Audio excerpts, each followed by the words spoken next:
খুবই বাজে একটা অবস্থা ছিল, খুবই বাজে। এমন হয়েছে আমি অফিসে কাজ করতেছি, পিসিতে বসে কাজ করতেছি, আমার চোখ দিয়ে টপ টপ করে পানি পড়তেছে। সামনের লোকজনরা কিন্তু আমাকে দেখতে পাচ্ছে যে আমার চোখ দিয়ে পানি পড়তেছে।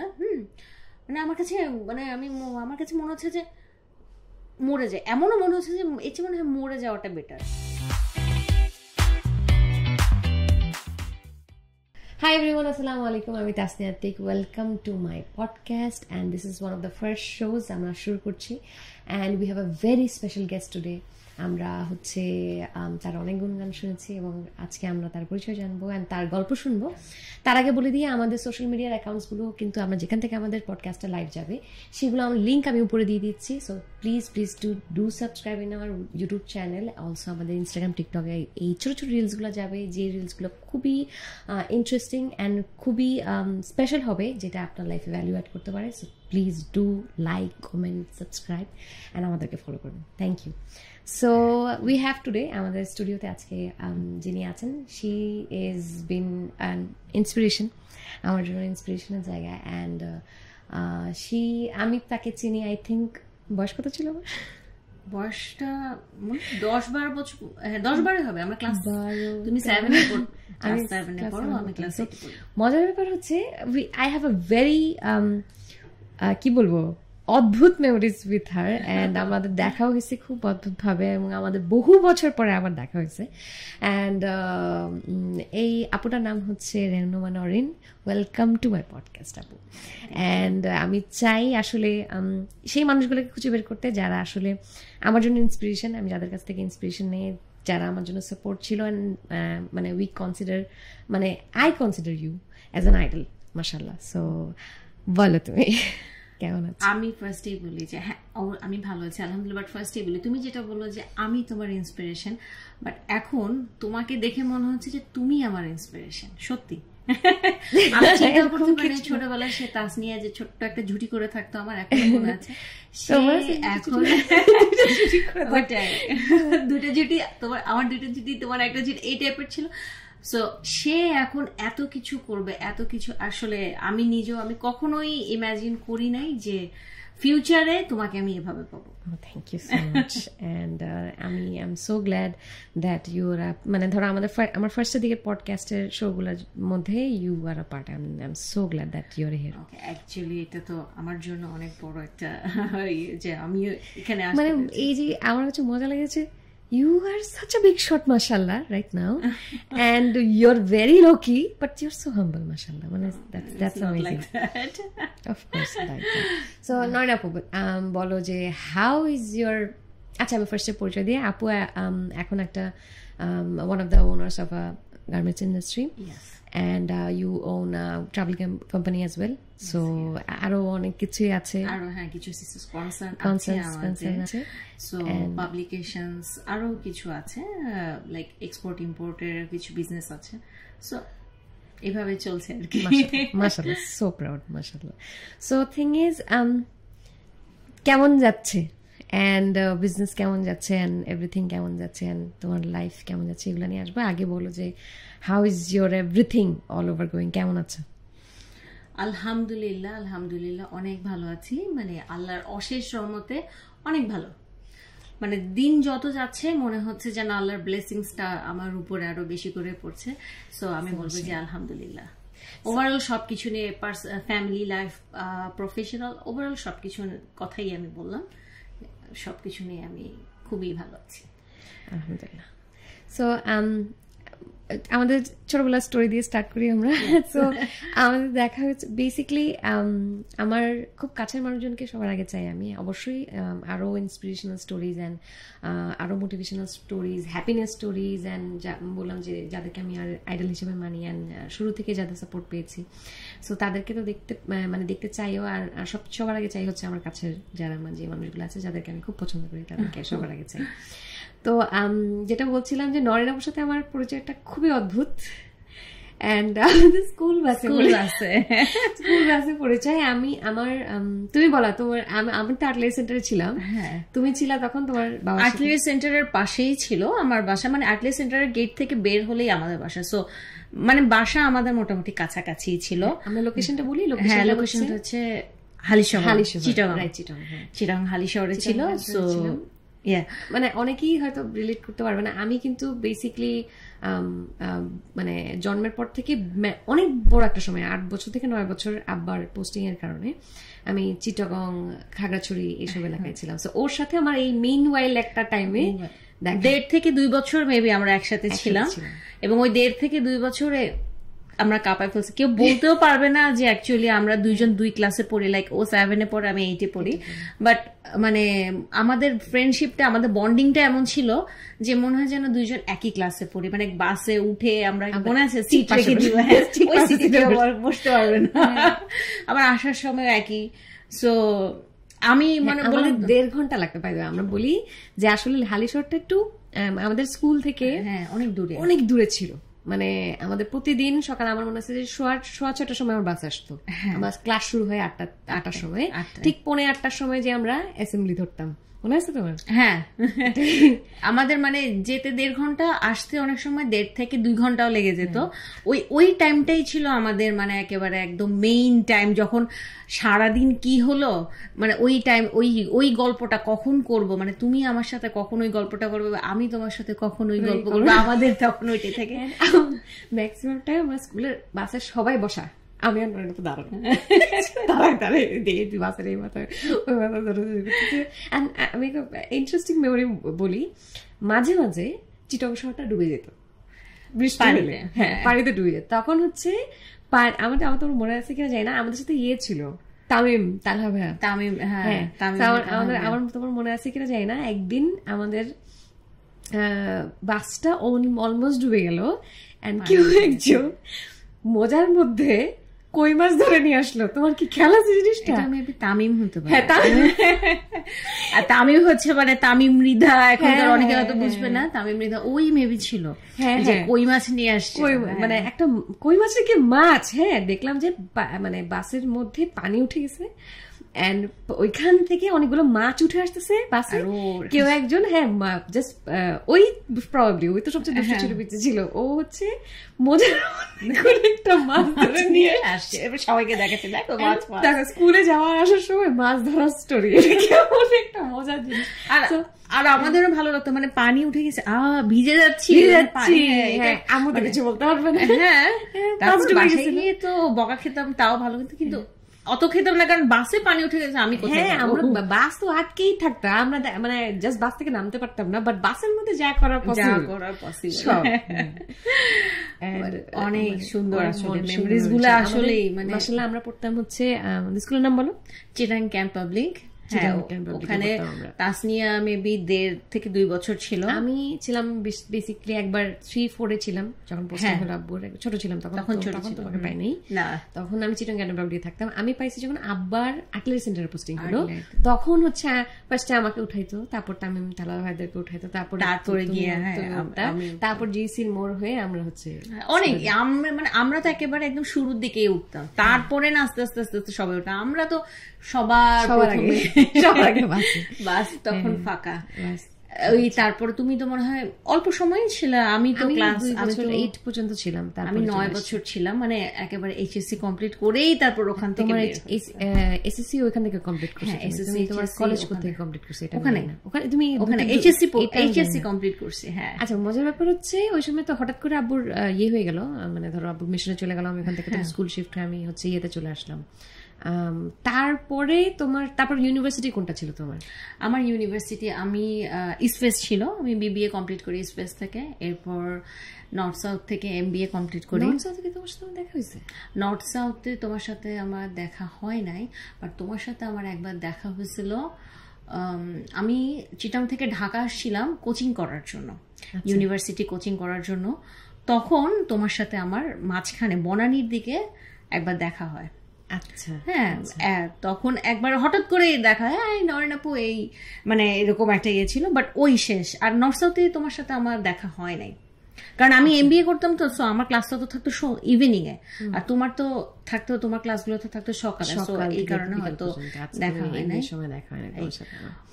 ওইটা কমপ্লিট করার পরে আমি কিছুদিন একটা মাল্টিন্যাশনাল কোম্পানিতে জব করি, তারপরে আমি আবার সুইডেনে যাই, স্টকহোম ইউনিভার্সিটি থেকে মাস্টার্স করে আসি।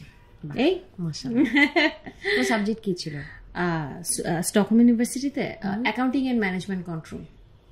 গুড। আচ্ছা আমাকে বলো যে একটা কোয়েশ্চেন, হ্যাঁ, এই যে আমরা সব অনেকে বলে যে হচ্ছে এডুকেশনের জিনিসপত্র পরের লাইফে যে ম্যাচ করে না বা ইয়ে করে, বাট ব্যাপারটা তোমার জন্য কিরকম? মানে তোমার এডুকেশন যে সাবজেক্টগুলো ছিল ওইটা থেকে কি তুমি তোমার পরবর্তী লাইফে যখন ইন্ডাস্ট্রিগুলো দেখছো তখন কি তোমার এই ভ্যালুগুলো অ্যাড করতে পেরেছো তুমি? হ্যাঁ, বিকজ রাইট নাও আমি আমার কোম্পানিতে ফাইন্যান্স ডিরেক্টর পজিশনে আছি। সো আর আমার ব্যাকগ্রাউন্ড যেহেতু ছিল, আমি যখন বিবিএ করি আমার মেজর ছিল ফাইন্যান্সে, হ্যাঁ। সো তারপর আমি যখন ইয়েতে মাস্টার্স করি তখন আমার অ্যাকাউন্টিং ব্যাকগ্রাউন্ডই ছিল। সো এখন তো আমার এগুলাই কাজে লাগছে। হ্যাঁ, সো আমি বলবো যে যেটা বলবো যে অনেক সময় এই জন্য আসলে আমার মনে হয় যে মানে ধরো যে সেক্টরে তুমি কাজ করবা সেটার উপর বেস করে যদি এডুকেশনটা সিলেক্ট করা যায় তাহলে সবচেয়ে বেস্ট। আমি সবসময় যখন কোনো সিনিয়র মানুষের সাথে দেখা বা চিন্তা করে যে আমার বাচ্চাকে আমি এটা হতে, আমার মনে হয় যে বাচ্চাটার যে ইন্টারেস্ট, হ্যাঁ, সেই ইন্টারেস্ট অনুযায়ী তার ফিউচার গোল অনুযায়ী এডুকেশন লাইনটা সেট করা উচিত। ওকে ফ্রিডম দেওয়া উচিত যে তুমি কিসে পড়তে চাও বা তোমার ইন্টারেস্ট কিসে বা তোমার প্যাশন কোন জায়গাতে। If you want to be a designer, study designing and base গুলো ভাবে সেট করে দেওয়া, টুকটাক কোর্স করানো, বাবা মার একটু ইন্টারেস্ট গ্রো করানো, এই জিনিসগুলো খুব ইম্পর্টেন্ট। তোমার জিনিসটা অল সেট। আমার লাইন অনুযায়ী না, আমার ছিল, আমার ছোটবেলা থেকে এই ছিল যে আমি সিএ পড়বো, আমি সিএ হবো, আমি সিএ বাট সিএটা কোনোভাবে মানে সামহাও হয়তো আমার সিএটা আমি পড়তে পারি নাই বা কিছু, হ্যাঁ। সো আমার ওই দিকে যাওয়া হয় নাই, বাট আমি ফাইন্যান্সের দিকে চলে গেলাম আর কি।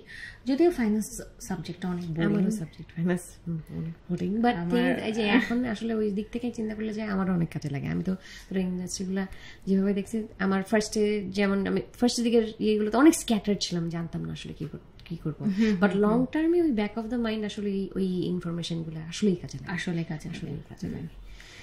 ওকে, তারপরে বলি নরেন আবুর সাথে আমার হঠাৎ, এই মানুষটা তো অদ্ভুত একটা মানুষ, মানে আমি জানি না, হ্যাঁ, তো আমার হঠাৎ করে আমার ওমেন স্যারের একটা ইভেন্ট, ওমেন স্যার আমাদের হচ্ছে ফিমেল কমিউনিটি, যেটাতে আসলে আমাদের অনেক, আমি অ্যাকচুয়ালি বেসিক্যালি এন্টারপ্রেনারশিপ নিয়ে স্টার্ট করি, অ্যান্ড ওমেন স্যারটা ওই এন্টারপ্রেনারশিপ প্রমোট করার জন্য অ্যান্ড ওদেরকে সাপোর্ট করার জন্যই হচ্ছে এই করে। আমার কন্টেন্ট মেকিং এর ফার্স্ট পার্টটা হচ্ছে ওমেন স্যারের কন্টেন্ট যখন বানাই তখন ওদের জন্যই বানাতাম। তো এরকম করে ওইটা নিয়ে কাজ করতে করতে আমরা একটা ইভেন্ট অর্গানাইজ করি 2021 সালে, সেখানে সে আসতেছে আর কি, সেই কথাটা বলতেছে। সো ওই টাইমে আমরা বিভিন্ন স্পন্সর কল করি, স্পন্সর কল করার পরে অনেকগুলো স্পন্সর আসে। আচ্ছা ঠিক আছে, একটা ট্রাভেল কোম্পানি আসে যারা হচ্ছে টিকিট স্পন্সর করে আমাদেরকে, বাট আমি জানি না আসলে যে কে স্পন্সর করছে, কিচ্ছু জানি নাথিং। সো ফাইনালি যখন আমি স্টেজে উঠি একটা মানে স্পন্সর অ্যাওয়ার্ড দেওয়ার জন্য, তখন দেখি সে উঠে আসছে, তুমি স্পন্সর করছো। So she is such a wonderful person. সে আমাকে সে জানে যে সে আমাকে খুব ভালো মতো চিনে, সে আমাকে ইনফর্ম পর্যন্ত করে নাই যে she sponsored my event. Why did you do that? কেন করলে তুমি? না, এটা অ্যাকচুয়ালি মানে কি বলবো, এটা এমন একটা হয় না যে তখন হবে কি, তখন তুমি কিন্তু ভালোই অনেক পপুলার ছিল, হ্যাঁ, পপুলার ছিলে, এখনো আছো, তখন ছিল। এখন যদি আমি সবাইকে গিয়ে বলি যে হ্যাঁ আমি তাসনিয়াকে ছোটবেলা থেকে আমি হ্যাঁ এই করি হ্যান করি ত্যান করি, তাহলে হবে জিনিসটা হবে কি, বলবে যে আমি হয়তো ফেম নিতে চাচ্ছি বা কিছু, এরকম কতগুলো জিনিস কিন্তু চলে আসে। হ্যাঁ, আমি এই জন্য আর একটা কথা কি, মানে আমার কাছে মনে হচ্ছিল যে আচ্ছা ও তো এখন অনেক মানে এতে চলে গেছে, এখন ওর সাথে আমার ক্লাস 7-8 দেখা, ও কি এখন অ্যাকচুয়ালি আমাকে ওভাবে চিনবে বা চিনলে হয়তো হাই হ্যালো করবে, সো ফাইন থাক, আমি কিছু না বলি, থাক, আমি চুপচাপ ইয়ে করে যাই। সিরিয়াসলি আমার এটাই ছিল, বাট আমি বুঝতে পারি নাই যে ওই সেই ছোটবেলা তাসনিয়াই যে এখনো আছে, যে কোনো চেঞ্জ দেখছো আমাদের। আমি সেটাই বললাম, বাট আমি ওটাই মনে করেছিলাম যে লাইক তুমি এখন অনেক বড় মাশাআল্লাহ অনেক বড় একটা পজিশন আছে। তো আমি ভাবলাম যে না, এখন ওই ছোটবেলার তাসনিয়া যদি না হয় তখন তো মানে দেখা যায়। তারপরও আমি ওখানে যাওয়ার পরে দু একজনের সাথে আমার কথা হয়, হাই হ্যালো হয়, আপু আপনি এখানে আসেন, আপনি কিভাবে আসেন, মানে কেন আসছেন, অনেকে আমাকে জিজ্ঞেস করে। আমি বললাম যে না, আমি অ্যাকচুয়ালি তাসনিয়াকে ছোটবেলা থেকে চিনি, আমি ওভাবে আসছি। সো বাট তারপর আমি বললাম যে আমি তো বললাম তাসনিয়াকে আমি চিনি, এখন যদি এমন হয় তাসনিয়া যদি দেখো হাই, তখন তো আমার যাদের সাথে আমি কথা বললাম ওরা বলছে এই চিনার নমুনা।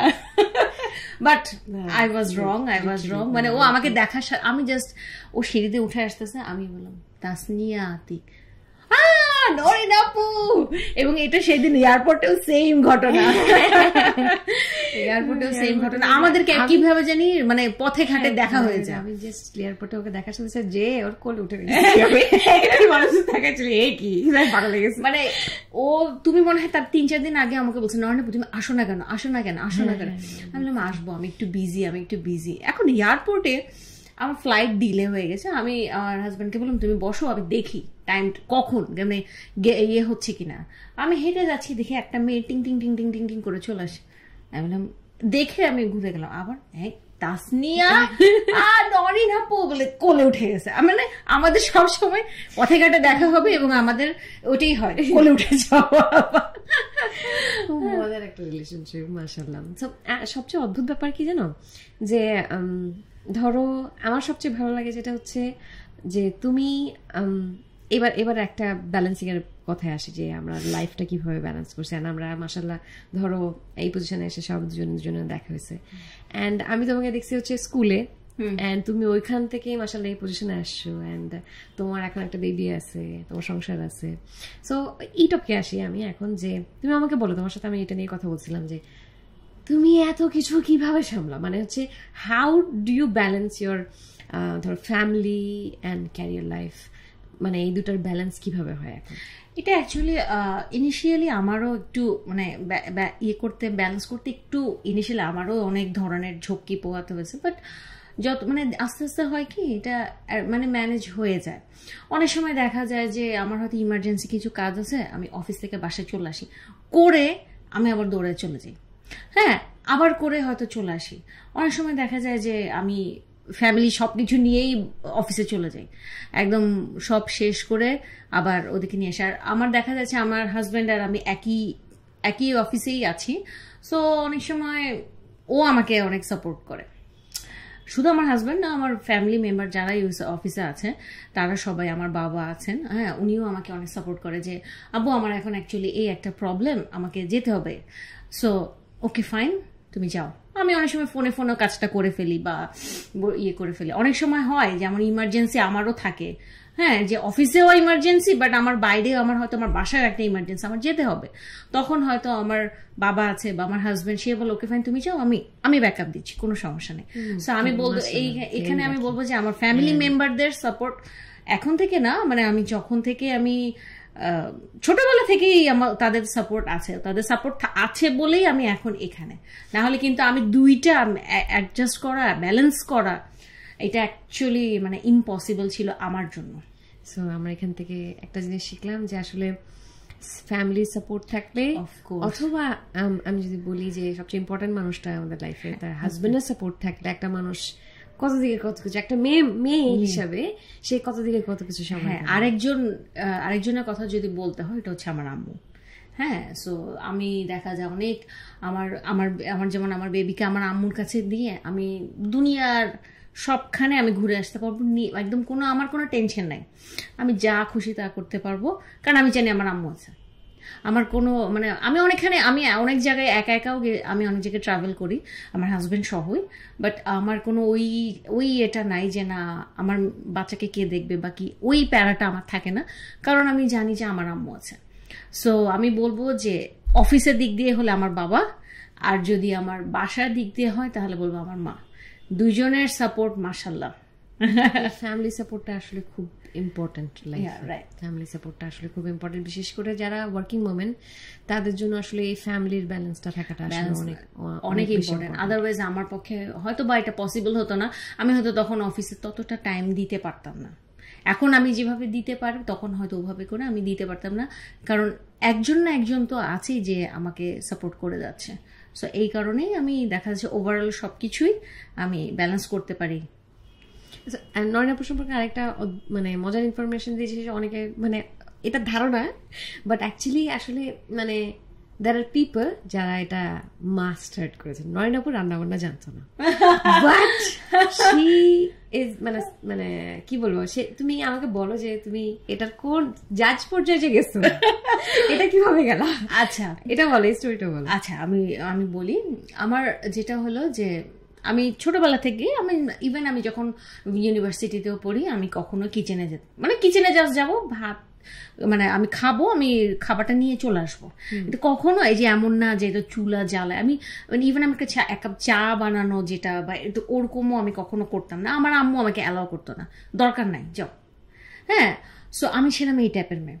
বাট আমার যেটা হতো যে কেউ মনে করো কিছু একটা মানে আমি কারো হয়তো রান্না খেলাম, আমার মার রান্না বা আমার খালা মনির রান্না, হ্যাঁ আমার খাওয়ার পর না, আচ্ছা এটা কিভাবে বানায়, এটা রেসিপিটা একটু বলেন, একটা রেসিপিটা বলেন, এরকম আমার একটা সবসময় একটা আমার মানে ইয়ে থাকতো, হ্যাঁ আগ্রহ থাকতো, করতাম, ট্রাই করতাম, বাট ওরকম ইয়ে হতো না।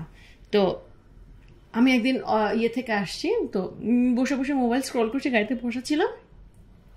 সো আমি দেখতে পেলাম যে একটা কুকিং স্কুলে এরকম বললো যে এরকম রান্না শেখানো হবে। হ্যাঁ, সো আমি কি নামটা বলতে পারি? হ্যাঁ, সো ওনার আপুর নাম হচ্ছে উম্মা মোস্তফা। হ্যাঁ, সো আমি দেখলাম যে উনি এরকম দেখাচ্ছে যে এরকম অনেকগুলো এরকম লাইক দাওয়াতি খানা এরকম একটা ইয়ে ছিল, অনেকগুলো আইটেম ছিল, প্রায় 17-18টা আইটেম। হ্যাঁ, প্রাইস এমন। তো আমি বললাম কি আচ্ছা ঠিক আছে, আইটেমগুলো তো আমার কাছে ইন্টারেস্টিং মনে হচ্ছে, আমি একটু যাই। সো আমি এই মনে করে আমি আপুর স্কুলে যাই। আপুর মাশাআল্লাহ অনেক স্টুডেন্ট মানে উনি ওনার ডাইনিং রুমে ক্লাস করাতো, তো উনি ওনার ডাইনিং রুমে ক্লাস, আমি তো প্রথম দিন গেলাম, তো আমার অ্যাকচুয়ালি আইডিয়া ছিল না যে একটু আগে করে গেলে মানে আপুর কাছাকাছি ক্লাস করা যায়। সো বিশাল অনেক মানুষ, আমি একদম ওই পারে মানে ড্রয়িং রুমের ওই দিকে এভাবে করে আমি ক্লাসটা করি কোনো রকম। এরপরে আমি আরো কয়েকটা, হ্যাঁ উনি হাবিজাবি আরো অনেকগুলা ইয়ে দেখলাম, বাট আমার ওনার এটাই আমার বেশি ভালো লাগতো। আরো অনেক পেজের ইয়ে আসছে, আমার ভালো লাগতো না। একটা মানে ইনস্টিটিউট চালাতেন? হ্যাঁ, ইনস্টিটিউট এখনো আছে ওটা। সো আমি ওই যে বিভিন্ন ধরনের এই কোর্সগুলো করার পরে তো ওগুলো করতাম, এবং করার পরে দেখা যেত বাসায় টুকটাক একটু ট্রাই করতাম, যখন আম্মু বাসায় থাকতো না। আম্মু আমাকে কিন্তু অ্যালাউ করে না, আম্মু বলে আগ্রহ থেকে হ্যাঁ আম্মু বলে তুমি শিখো, বাট তোমার কিচেনে আসার দরকার নাই। তুমি আমার মার কাছে হচ্ছে যে আমরা কিচেনে যাবো মানে কিচেনটা একেবারে একদম ছেঁড়াবেড়া করে ফেলবো, তার এটা পছন্দ না। সো আম্মু যখন বাসায় থাকতো না তখন টুকটাক একটু ট্রাই করতাম, তারপরে ছোট ভাই বোনদেরকে বলতাম খেয়ে দেখো তো কেমন এমন এইসব করতাম। মানে এখানে একটা কথা বলি, যেটা হচ্ছে যে মানে ধরো যে ওই যে বলে যে যারা ক্যারিয়ারে এত বেশি কনসেন্ট্রেট করে তারা আসলে রান্না বান্নায় কনসেন্ট্রেট করতে পারে না। সো তোমার স্টোরিটা অনেক ইন্টারেস্টিং, যে ধরো তুমিও তো পারতে না, মানে তুমি you did not know anything about cooking, মানে বেসিক নলেজ ছিল তোমার না? আমি বললাম না, আমি এটা নর্মাল আছে না, অনেকে আছে না চাটা বানানোটা ইজি, হ্যাঁ 2 মিনিটস নুডলস, নো নাথিং। আমার বাবাও মাঝে মাঝে আম্মু একটু খেপে যেত যে তুমি কাজ করো না কেন, তুমি মাঝে মাঝে একটু হেল্প করতে পারো। আমার আব্বু বলতো কি না আমার মেয়ে কোনো কাজ করবে না, তো আমার মা বলতো যে ও যে কোনো কাজ করে না, ওর শ্বশুর বাড়ি গিয়ে ম্যাক্সিমাম মানুষের এইটাই, বাবা মার এটা কোশ্চেন যে পানিটা গরম করতে পারিস না, শ্বশুর বাড়ি চাটা বানাতে পারিস না, তুই শ্বশুর বাড়ি যে কি। হ্যাঁ, তখন আমার আব্বুর ডায়ালগ ছিল এটা, আমি দরকার হয় বাবুচি হয়ে যাবো আমার মেয়ের সাথে। আমার এখনো মনে আছে আমি একদিন মানে আমি কাটাকাটি ওর মালটা কাটছি, কাটার পরে আব্বু আম্মু বাইরে ছিল আর কোথাও, আসার পরে আমি আব্বু বলছি আব্বু এই মালটাটা না আমি কাটছি, আমি মানে আমার কাছে মনে হচ্ছে এটা কত বড় একটা অ্যাচিভমেন্ট, আমি মালটা কেটে ফেলছি, মানে আমি এমন ছিলাম। সো ওইখান থেকে আমি যেটা বললাম যে আমি উমাপুর ইয়েতে ভর্তি হই, ওখানে একটা কোর্স করি, এরপরে আরেকটা, এরপর আরেকটা এবং করতে দেখা গেছে যে অনেক ইয়ে। মানে আমি উমাপুর একজন ফেভারিট স্টুডেন্টের মধ্যে, মানে ফেভারিট স্টুডেন্ট বলবো, উনি আমাকে ছোট বোনের মতোই খুব আদর করে এখন। হ্যাঁ, সো তখনও করতো, এখনও খুব আদর করে। সো এরপরে আমি দেখা গেল যে ওই যে লেভেলের যে কিছু প্রফেশনাল কিছু এক্সাম থাকে, তো আমি ওগুলো এই এক্সামে পার্টিসিপেট করি, শেফ লেভেলে কিছু এক্সাম থাকে। সো এরপরে আমি লেভেল 1-এর এক্সামে পার্টিসিপেট করি, তারপর আমি চলে যাই আমি সুইডেনে চলে যাই। তো সুইডেন যাওয়ার পর ওখানে গিয়ে তো আর কোনো অপশন নাই, আমাকেই করতে হবে সব। হ্যাঁ, আমি আর আমার হাজব্যান্ড যাই, সো আমার অপশন তো আর নাই, আমি সব করি। সো আমি ওখানে করতাম। এরপর আমি পাশাপাশি কিছু ইয়েতেও আমি জব করতাম, এই প্রফেশনের ইয়েতেই জব করতাম, এই প্রফেশনেই ছিলাম। সো ওখান থেকে যখন আমি ব্যাক করার পরে আবার উমাপুর সাথে আমার আবার কন্ট্যাক্ট হয়, আবার উমাপুর ওখানে আমি তখন অনলাইন কোর্সগুলো করতাম কুকিং এর উপর। এবং আমি শুধু মানে না, আমি বিভিন্ন দেশের বাইরে, তখন তো একটু কোভিডের একটা ইয়ে ছিল, তো সো আমি দেশের বাইরেও বিভিন্ন ওই যে থাই বা বিভিন্ন ধরনের কোর্সগুলো করতাম, সার্টিফাইড কোর্সগুলো করতাম। সো এরপরে তো মোটামুটি আমি খুব ভালো একদম এক্সপার্ট হয়ে গেলাম এইসব ইয়েতে। তখন ওই আমি একটা কুকিং শোর মানে হবে, তোমার অডিশন হবে।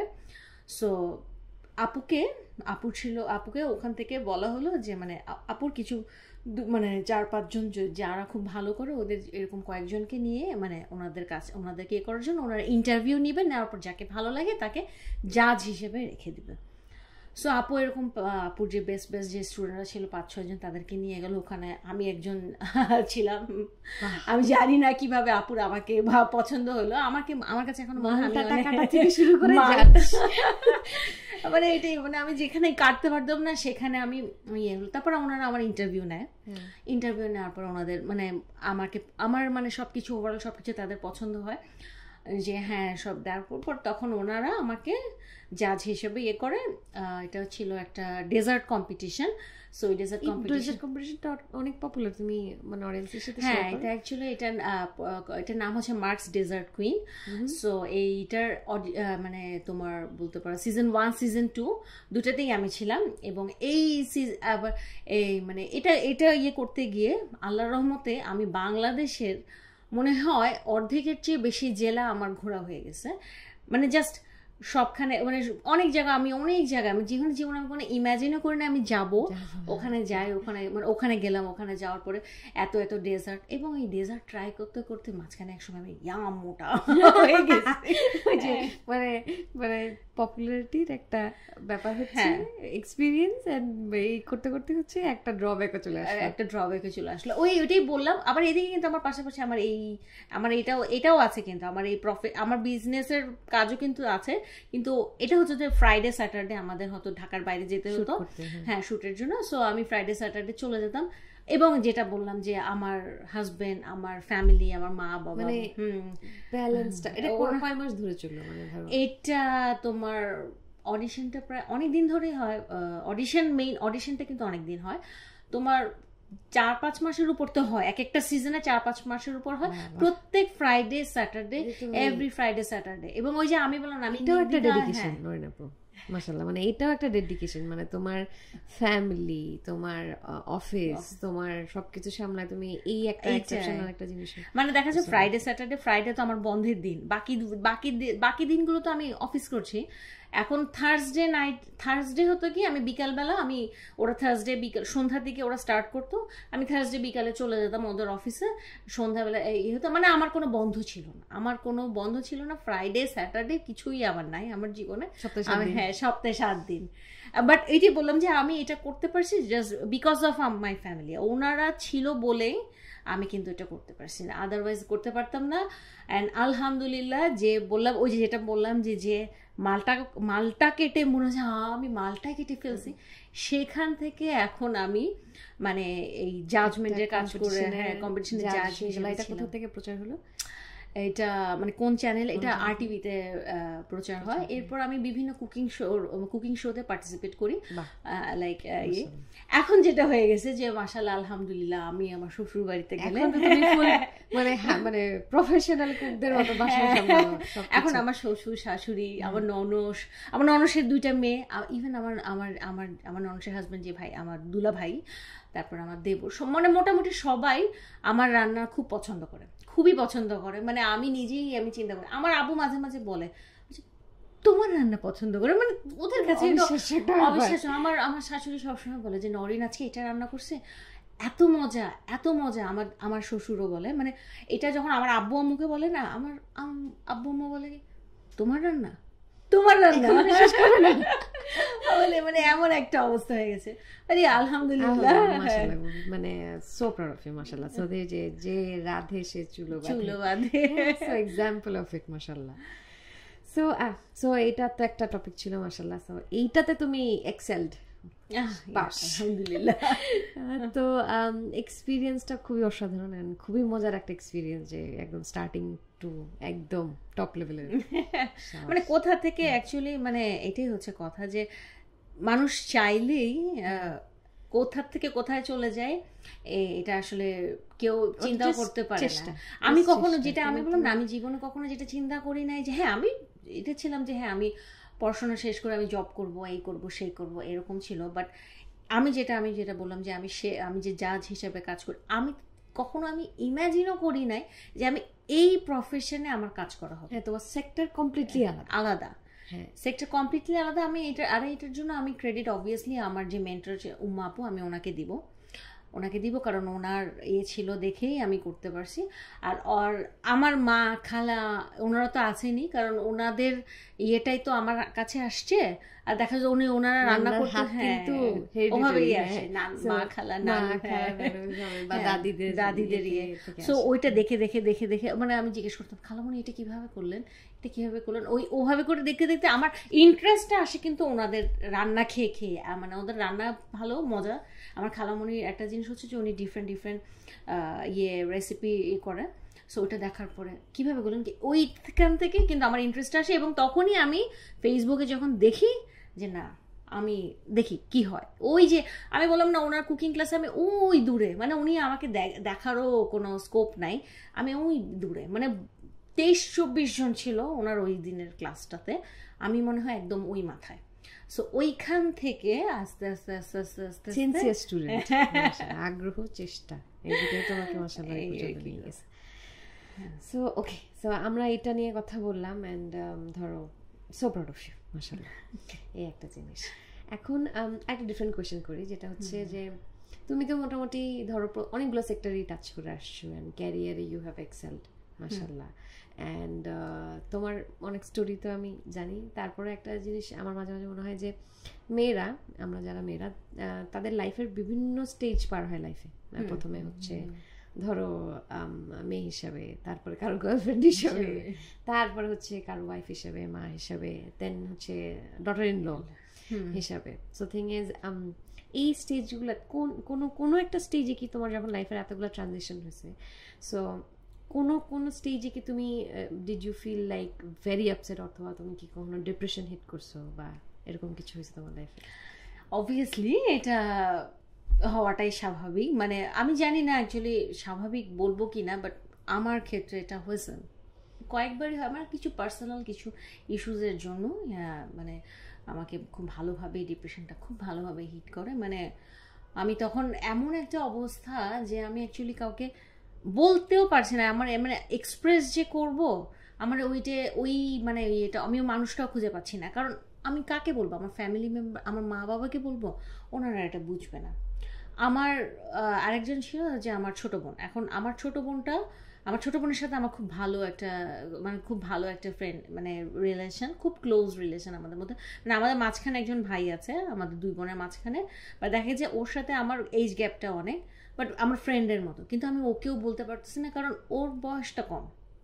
হ্যাঁ, আর আমার ভাইয়ের সাথে যেটা হলো, আমার ভাইয়ের সাথে হ্যাঁ ভালো মানে কিন্তু ওর সাথে আমি সব কিছু ওরকম করে আমার শেয়ার করা হয় না, বা ও আমাদের সাথে ওরকম করে শেয়ার করে না। ওরকম মানে অ্যাকচুয়ালি আমাদের রিলেশনটা এরকম হয়ে গেছে যে হ্যাঁ ভাই বোন হিসেবে ঠিক আছে, বাট পার্সোনাল সব কিছু মানে এক্সপ্রেস করতে পারি না। সো ওই টাইমে দেখা গেছে যে আমি কাউকেই পাচ্ছিলাম না আমার চারপাশে।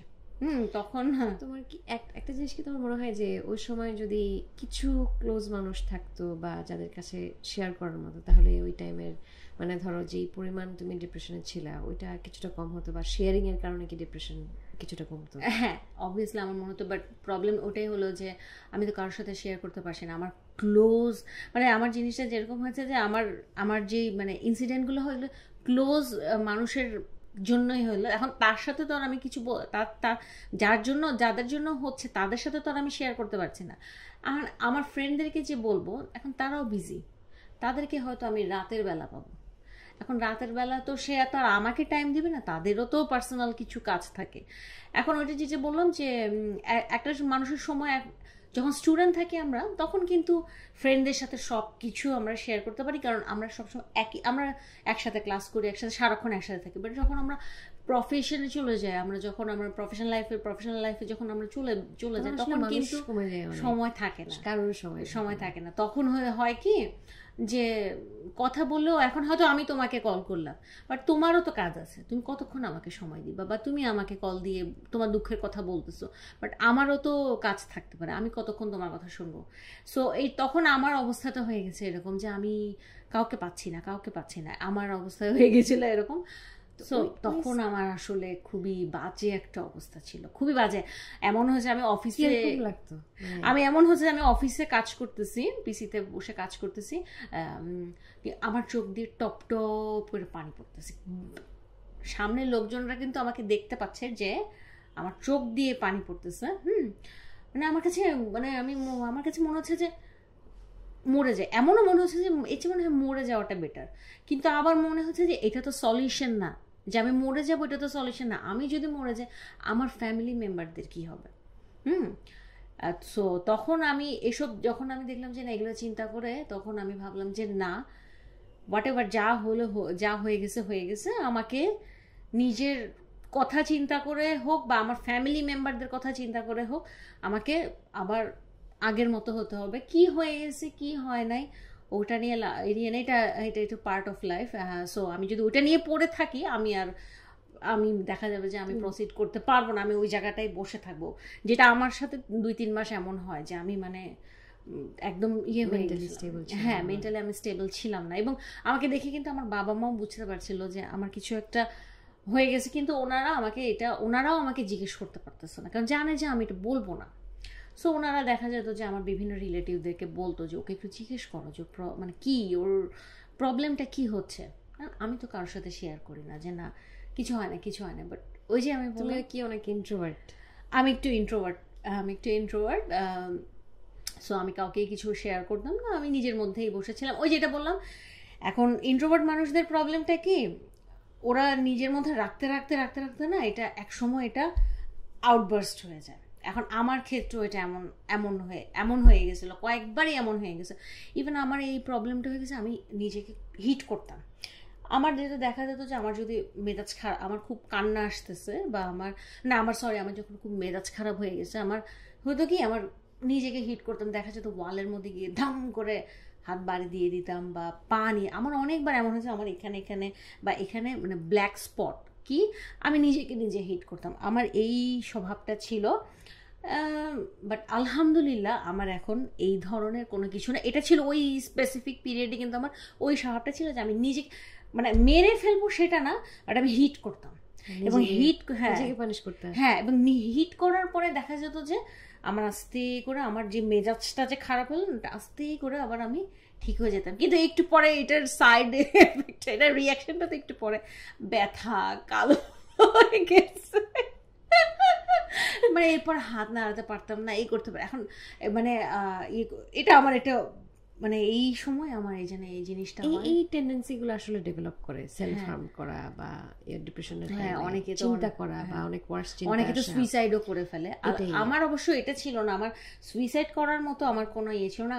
আমি সুইসাইড করাটা সবসময় আমি সবসময় আমার কাছে মনে হয় যেটা আসলে যখনই এরকম কোনো ধ্যান ধারণা বা চিন্তা আসছে যে আমার মরে যেতে ইচ্ছা করতেছে বা সামথিং, তখন তুমি ওই চিন্তাধারা থেকে কিভাবে? না, আমার কিন্তু এরকম আল্লাহর রহমতে এটা হয় নাই যে কখন আমি মরে যেতে ইচ্ছা হচ্ছে, আমার এটা হয় নাই। আমার মনে হতো যে এই যে না থাকাটাই বেটার, না আছি কেন, না থাকলে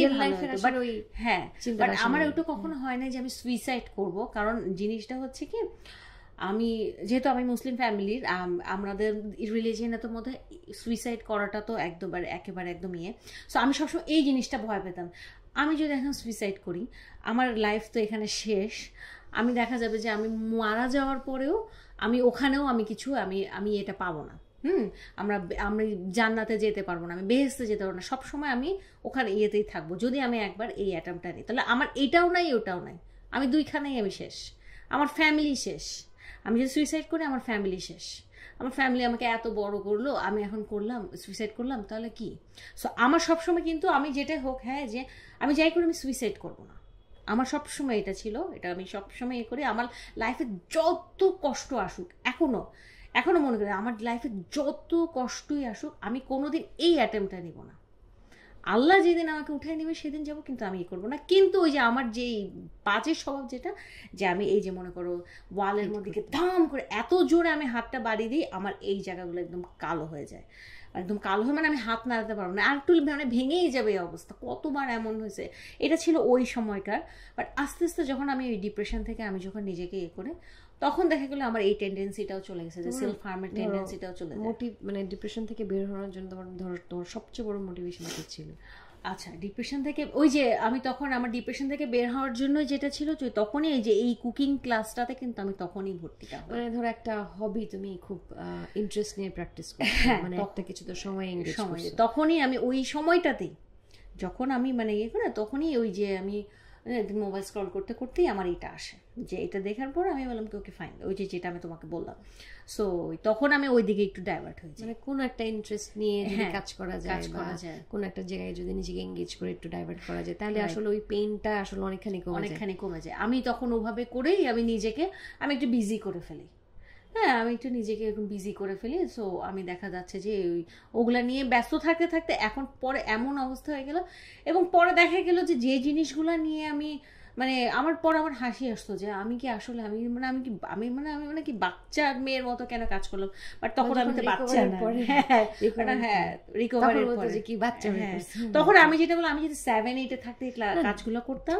ইজ রিয়েল, কিন্তু মানে এটা আসলে মেন্টাল হেলথের আমার কাছে মনে হয় যে এমন একটা জিনিস যে আসলে ওই যে তুমি যেটা বলতেছিলে, যে কারোর সাথে আসলে শেয়ার, এমনও মানে আমি দেখছি যে শেয়ার করার মতো মানুষ আছে, বাট আসলে শেয়ার করতে পারতেছি, শেয়ার করা যায় না। আবার তুমি মনে করো তুমি তোমার মাকে বলবা, তুমি হয়তো তোমার মার সাথে তুমি খুব ক্লোজ, মাকে বলবা, মা ওটা বুঝবে না, বাবাকে বলবা, বুঝবে না, উল্টা ওনারা এমন একটা ওরা কথা বলবে, তখন তোমার দেখা যাবে যে ডিপ্রেশন আরো বেশি বেড়ে যাবে। তখন হয় কি এটা হয়, এটা তখন ডিপ্রেশন ডাবল হয়ে যাবে, ওনারা এমন একটা কথা বলবে, তোর কিসের ডিপ্রেশন। এই জিনিসগুলো আসলে মানে যখন ছোট ছিলাম, এই যে ডিপ্রেশন ওয়ার্ডটাই তো বুঝতাম না, হোয়াট ইজ ডিপ্রেশন। যখন আস্তে আস্তে আস্তে যখন একটা বয়সে গেছি, তখন মানে টের পাই যে আসলে এই জিনিসটা আসলে কত ভয়ঙ্কর একটা জিনিস, আসলে এখন যেটা মনে হলাম, যে এখন মনে হয় যে ওইটা আসাতেও হয়তো আমার জন্য কিছুটাই হলো, যে ওইটা আসাতেই হয়তো আমি একটু ওই আমি একটা নতুন করে আমি একটা হবি ক্রিয়েট করি, এবং ওইটার পিছনে যখন আমি লেগে থাকি আমার এটাও চলে যায়, এবং ওখানে দেখলো ওইটা আমার একটা প্রফেশনের দিকে আমার ওটা একটা নতুন একটা সাইড ওপেন হয়েছে। আমার এই ডিপ্রেশনের জন্যই হয়তো বা আমি এই মানে কুকিং লাইনে যেতে পারি আর কি, আদারওয়াইজ হয়তো আমি যেতামও না। ওই যেভাবে আছে,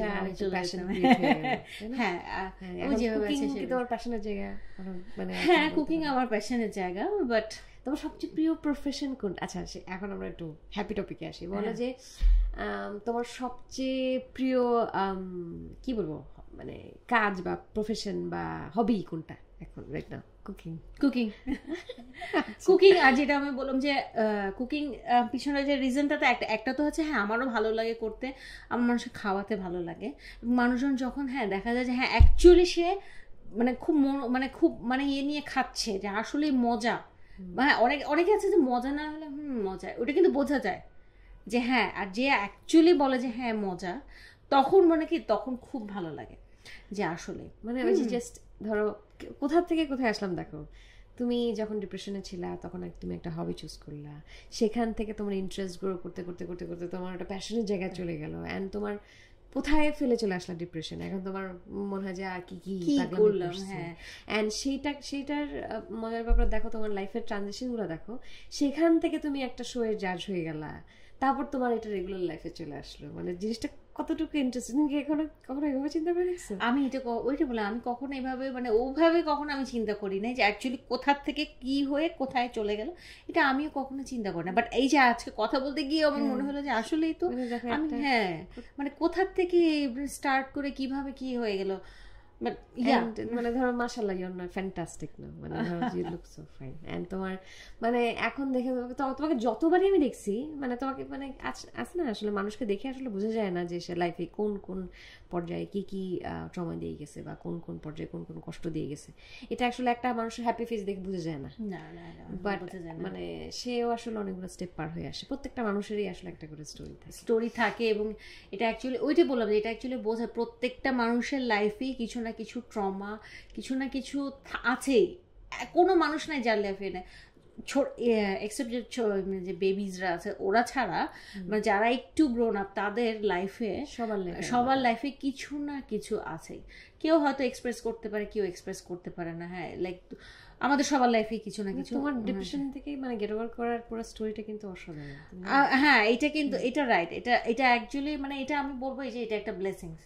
মানে যে মানে আমি যখন ওই লাইফটা থেকে যখন আমি উঠে আসি তখনই কিন্তু এরপরে আমার লাইফে মানে যা যা হওয়ার আস্তে আস্তে সব যখন তুমি পুরোপুরি লাইফটা তুমি মোটামুটি তোমার মতো করে গুছিয়ে দেবো, তারপর কি মানে সবকিছুর মানে একটার পর একটা গুছিয়ে গেল ব্যাপারটা কি? হ্যাঁ, একটার পর একটা একটার পর একটা তখন অ্যাকচুয়ালি গুছিয়ে গেল। এরপর থেকে আল্লাহর রহমতে আমার কখনো এমন হয় নাই যে আমাকে আমি আবার ডিপ্রেশনে পড়ে যাব বা আমি ডিপ্রেশনে আবার মানে কোনো সময় হিট করছে তোমাকে? না, আমার একবারই আমার যেটা হয় এবং এটা একটা লং টাইমের জন্যই ছিল।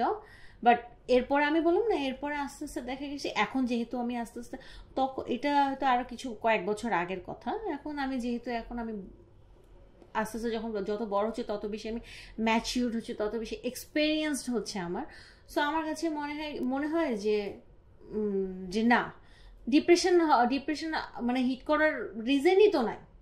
রিজন তো থাকতে হবে যে হ্যাঁ এই কারণে আমাকে ডিপ্রেশন হিট করে বা এই কারণে এই করবে। আমার তো রিজন নাই, আর টাইমও তো নাই যে আমি যে ডিপ্রেসড হবো। আমার টাইমটাও তো নাই, আমার তো টাইমও লাগবে যে আমি হ্যাঁ আমার ডিপ্রেশনের টাইম নাই। বাট ওই যে ওইটা বললাম না, যখন হয় তখন অ্যাকচুয়ালি খুব মানে মানে কি বলবো খুব ভালোভাবে হিট করে। ওই মানুষটাকে আসলে তুমি চিনতে পারবে না যাকে পিছনে ফেলে আসছে, তাকে পিছনে।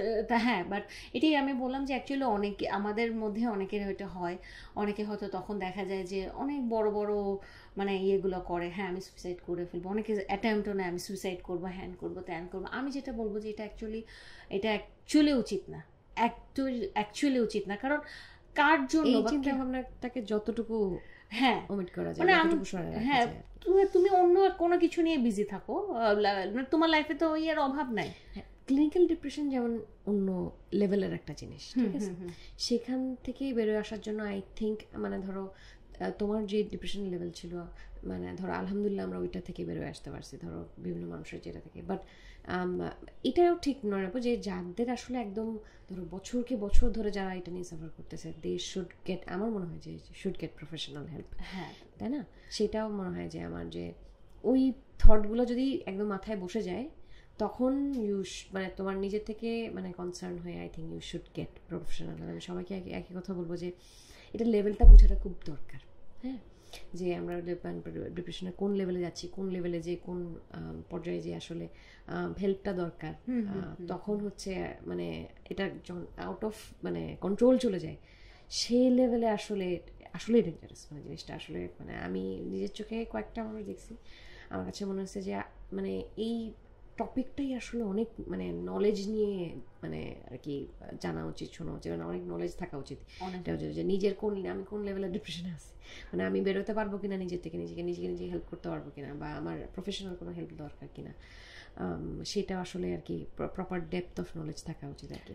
সো এটা খুবই ইম্পর্টেন্ট। মানে দিস ডেজ আমাদের এত কিছু থাকে চারপাশে, এই প্রপার নলেজটা আসলে সবার ইন্ডিভিজুয়ালি আমাদের একটা বয়সের পরে যে থাকা উচিত। আর আমি যেটা দেখলাম যে আমরা যখন ছোট ছিলাম তখন কিন্তু এই ডিপ্রেশন ব্যাপারটা ছিল না, বাট ইদানিং কিন্তু এটা একটু মানে একদম অনেক বেশি যে ডিপ্রেশন, মানুষজন ডিপ্রেসড হয়ে যাচ্ছে, চেঞ্জ হয়ে গেছে আসলে। ছোটবেলায় 90s আমলে আমাদের এত আমি জানি না আসলে ছিল না, এত টেনশন ছিল নাকি আমরা ছোট ছিলাম তখন এই জন্য ছিল না। আরেকটা রিজন হতে পারে যে সোশ্যাল মিডিয়া। তুমি সোশ্যাল মিডিয়াতে ঢুকো, এমন জিনিস তুমি দেখবা, মানে তুমি অ্যাকচুয়ালি এইসব রিজনের জন্য কিন্তু অনেকে ডিপ্রেসড হয়ে যায়। সাপোজ তুমি মনে করো যে একজন খুব মোটামুটি একটা ইয়েতে আছে, সে দেখছে তার অমুক ফ্রেন্ড এটা করলো, তমুক ফ্রেন্ড এটা করলো, হ্যান এটা করলো, তেন এটা করলো, বাট তখন বললাম আচ্ছা আমি সারা জীবন এটা কি করলাম, আমি কি করলাম, হ্যাঁ আমি কি করলাম, আমি তো কিছুই করলাম না, আমি কিছু আমার তো এটা হলো না, আমারটা ওটা হলো না, এই কম্প্যারিজনটা যে চলে আসে, মানে ধরো আমার কাছে এই একটা যে তোমার মানে স্ক্রিন টাইমটা ছোটবেলার থেকে এখন লিমিট করে দেওয়া, একদম প্রপার একটা স্ট্রিক্ট ব্যাপারের মধ্যে থাকা আমার কাছে মনে হয়। এখন ছোট বাচ্চারা বলে আমি ডিপ্রেশনে আছি, তাহলে তুমি বুঝো আমরা যখন ছোট ক্লাস 7-8 এর বাচ্চা যদি বলে আমি ডিপ্রেশন আছে, আমরা ক্লাস 7-8 চিন্তা করতাম যে হ্যাঁ এই মাছ ধরে কিভাবে, যেমন ওই যে তামিম মাছ ধরে নিয়ে আসছে, আমরা ওইটা নিয়ে, আর ওরা এখন বলে আমি ডিপ্রেশনে আছি, আমার বয়ফ্রেন্ড, আমার গার্লফ্রেন্ড, মানে আমি অবাক হয়ে যাই যে মানে এটা সবকিছুর পিছনে, এটা সবকিছুর পিছনেই মনে বলতে পারো যে এই আমাদের সোশ্যাল মিডিয়াটাই অ্যাকচুয়ালি মেইনলি ইয়ে হয়ে যায়। আমরা যখন দেখবো তুমি লং টাইম তুমি সোশ্যাল মিডিয়ায় থাকো, তখন এরপর তুমি যখন এটা ইয়ে করবো দেখবো তোমার মাথার মধ্যে উল্টা মানে কেমন জানি হাবিজাবি জিনিস আসবে।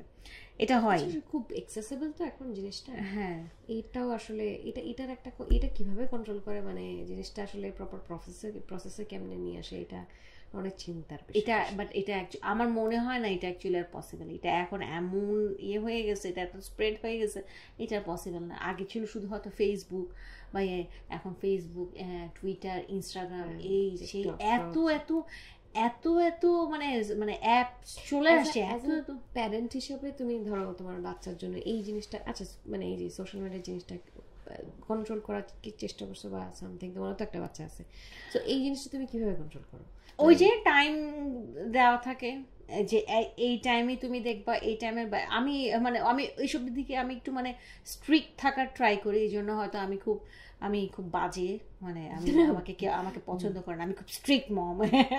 সো এখন বাট কিছু করার নাই, এখন হয়তো আমি স্ট্রিক্ট মম, বাট যখন বড় হবে তখন হয়তো ওরা রিয়েলাইজ করবে।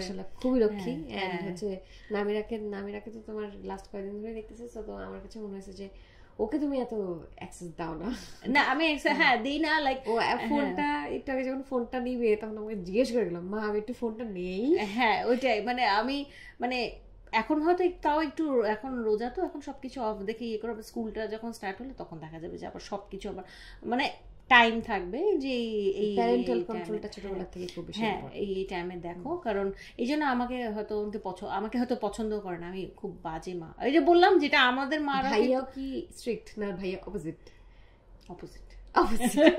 ঠিক আছে, ব্যালেন্সড, একজন স্ট্রিক্ট একজন যে আমি ভালো না ও ভালো, হ্যাঁ মা ভালো না বাবা ভালো। এখন এটা আমাদের ক্ষেত্রেও ছিল যে আমাদের মারা স্ট্রিক্ট হওয়াতেই কিন্তু মনে হয় আমরা এখন এখানে আছি। আমার বাবা না, আমার বাবা এরকম তোমাদের মতো আর কি। ধরো মা অনেক বেশি স্ট্রিক্ট ছিল, আব্বু আর্মিতে থাকার তো আব্বু আবার একটু ঠিক আছে সেম, আমার বাসায়ও সেম।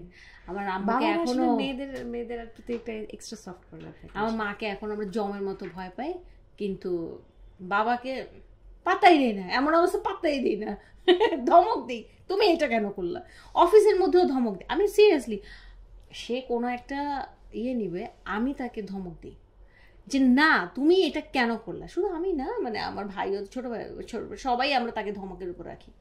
বলি কি আমি করছি, তোরা আমাকে ধমক দিচ্ছিস? হ্যাঁ দিব না কেন, আম্মুকে দেখলে এখনো। তো এতক্ষণ আমরা যে টপিকগুলো নিয়ে আলোচনা করলাম, খুবই খুবই সুন্দর সুন্দর এবং লাইফের অনেকগুলো লেসন আমরা আজকে পেয়েছি এই স্টুডিওতে। অ্যান্ড নরিন আপুকে অসংখ্য ধন্যবাদ এত কিছু শেয়ার করার জন্য, রিয়েল লাইফ থেকে এত কিছু শেয়ার করার জন্য আমাদের সাথে। আপনাদের সবাইকে ধন্যবাদ আমাদের এপিসোডে এতক্ষণ ধৈর্য ধরে আমাদের সাথে থাকার জন্য। অ্যান্ড আশা করি সবার খুব ভালো লেগেছে আমরা যে টপিকগুলো নিয়ে আলোচনা করেছি। অনেকগুলো ইম্পর্টেন্ট টপিক ছিল, রিয়েল লাইফ টপিক, যেমন ধরেন আমাদের ডিপ্রেশন নিয়ে আমরা কথা বলেছি, অ্যাজ আ ফিমেল আমরা কিভাবে একটা প্ল্যাটফর্মে কাজ করতে পারি, সাথে আমাদের প্যাশনগুলোকে গ্রো করতে পারি, যেই কারণগুলোর জন্য আমরা ধরেন বিভিন্ন টাইমে অনেক মানুষ অনেক ডিপ্রেশনের মধ্যে দিয়ে যায়, সেখান থেকে নরিন আপু কীভাবে ওখান থেকে বেরোয় এসছেন, সেই স্টোরিগুলো আমরা আজকে শুনেছি। আমরা আশা করি আপনাদের সবার আপনাদের লাইফেও এই স্টোরিগুলো অনেক ভ্যালু অ্যাড করবে।